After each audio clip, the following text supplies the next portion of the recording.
Hello बच्चों, कैसे हैं आप सभी। चलिए इस वीडियो में हम समझेंगे क्लास 8th की वर्कशीट नंबर 10 जो कि 19 अगस्त 2021 की वर्कशीट है।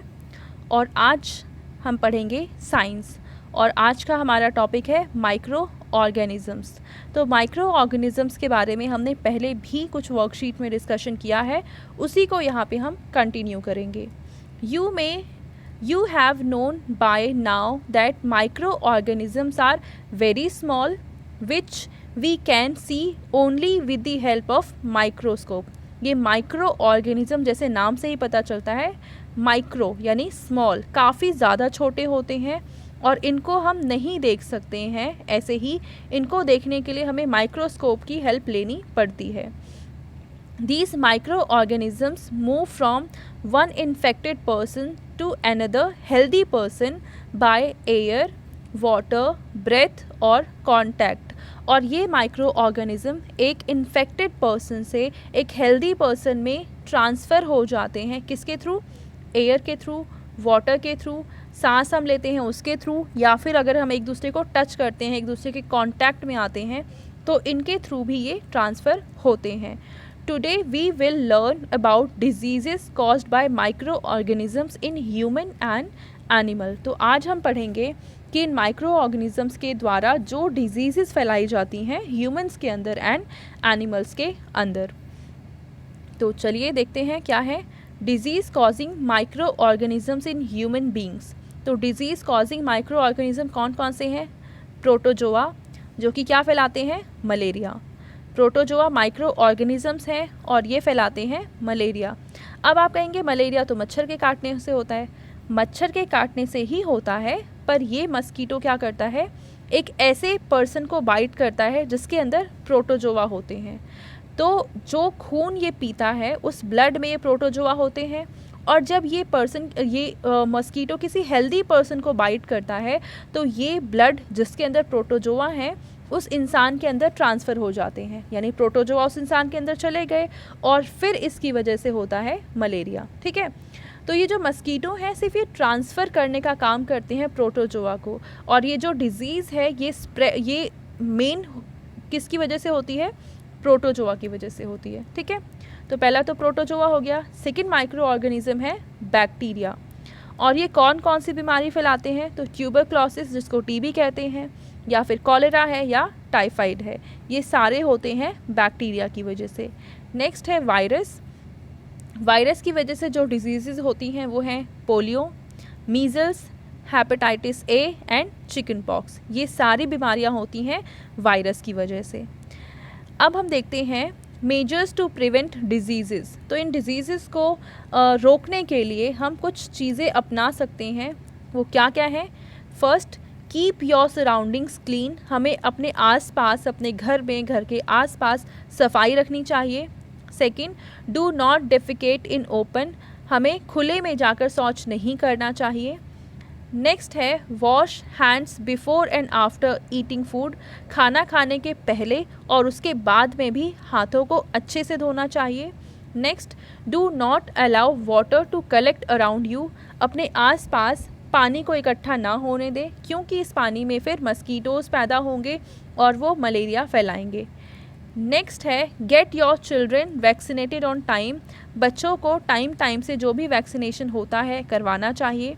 Next, keep a napkin on the mouth while coughing. तो जब भी आपको खांसी वगैरह आती है तो एक नैपकिन मुंह पर रखकर तभी खांसना चाहिए। ठीक है, नेक्स्ट हमें एक बीमारी के बारे में बता रखा है जो कि है anthrax. Anthrax is a dangerous human and cattle disease, यानी ये ह्यूमंस में भी होती है और ये जानवरों को भी इन्फेक्ट करती है।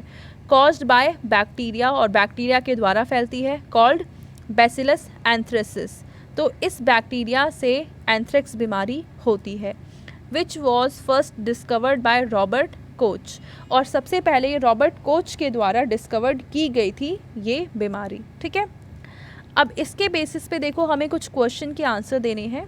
Question number 1, match the following. Column A और कॉलम बी में हमें मैच करना है। कॉलम ए में हमें कुछ माइक्रो ऑर्गेनिज़म्स के नाम दे रखे हैं और कॉलम बी में इनसे क्या इफ़ेक्ट होते हैं हमें वो बताना है।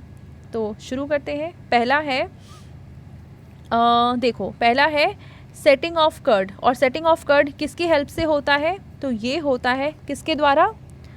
जल्दी बताओ। लैक्टोबैसिलस बैक्टीरिया, यानी इसको इससे मैच कर देंगे। नेक्स्ट है baking of bread. Baking of bread में जो चीज़ यूज़ होती है वो है ईस्ट, तो ईस्ट को हम बेकिंग ऑफ ब्रेड से मिला देंगे। नेक्स्ट है कॉजिंग मलेरिया, और मलेरिया किसकी वजह से होता है? अभी हमने जस्ट ऊपर पढ़ा कि ये होता है प्रोटोजोआ की वजह से।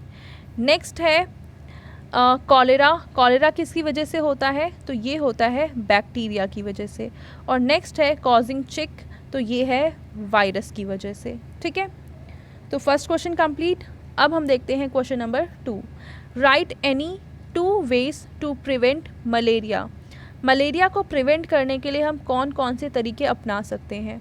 पहला ये वाला है, कीप योर सराउंडिंग्स क्लीन, अपने आसपास सभी चीज़ों को साफ रखें। दूसरा है do not allow water to collect around you, अपने आसपास पानी को इकट्ठा नहीं होने देना है। तो अगर हम ये 2 चीज़ें करते हैं तो हम मलेरिया को रोक सकते हैं। Now third question, name any 3 diseases spread by bacteria and virus in human. तो बैक्टीरिया एंड वायरस के थ्रू कौन कौन सी डिजीजेस फैलती हैं ह्यूमंस में? हमें 3 डिजीज़ के नाम लिखने हैं। तो यहाँ से हम लिख सकते हैं बैक्टीरिया की 3 डिजीज़ ये रहीं, और वायरस से इनमें से कोई भी 3 डिजीज़ का नाम आप लिख देंगे। नेक्स्ट क्वेश्चन क्या है? Fifth question, fourth question, name a disease that is found both in humans and animals. तो ऐसी कौन सी डिजीज़ है जो ह्यूमंस को भी इन्फेक्ट करती है और एनिमल्स को भी? तो वो डिजीज़ है एंथ्रेक्स। ठीक है, नाउ क्वेश्चन नंबर जो 4 है इसका आंसर हो जाएगा एंथ्रेक्स। और लास्ट क्वेश्चन है, whole world is suffering from a pandemic nowadays. तो हम महामारी से गुजर रहे हैं आजकल। Name the pandemic and the microorganisms by which it is spread. तो इस पेंडेमिक का नाम क्या है? इसको हम बोलते हैं, कौन सी बीमारी है ये बीमारी है, जल्दी बताओ, ये बीमारी है कोविड-19, ये बीमारी का नाम है। आगे पूछ रखा है कि कौन से माइक्रो ऑर्गेनिज्म की वजह से हुई है। तो ये एक वायरस की वजह से हुई है जिसका नाम है कोरोना वायरस। कोरोना वायरस, बीमारी का नाम है कोविड-19 और वायरस का नाम है corona virus. And mention some ways to prevent it, और इससे बचने के लिए क्या तरीके हैं? पहला है, हम लिख देंगे पहला, वियरिंग मास्क, हम मास्क अगर पहनते हैं तो इससे बच सकते हैं। दूसरा क्या कर सकते हैं? फॉलोइंग बाय, यहाँ पे आ जाएगा बाय फॉलोइंग, क्या फॉलो करना है हमें? Social distancing. ठीक है, तो इन सब तरीकों को अपनाकर हम कोरोना वायरस बीमारी से लड़ सकते हैं। ठीक है, तो ये थी आज की हमारी साइंस की वर्कशीट। आई होप ये वर्कशीट आपको बहुत अच्छे से क्लियर हो चुकी होगी। Thank you.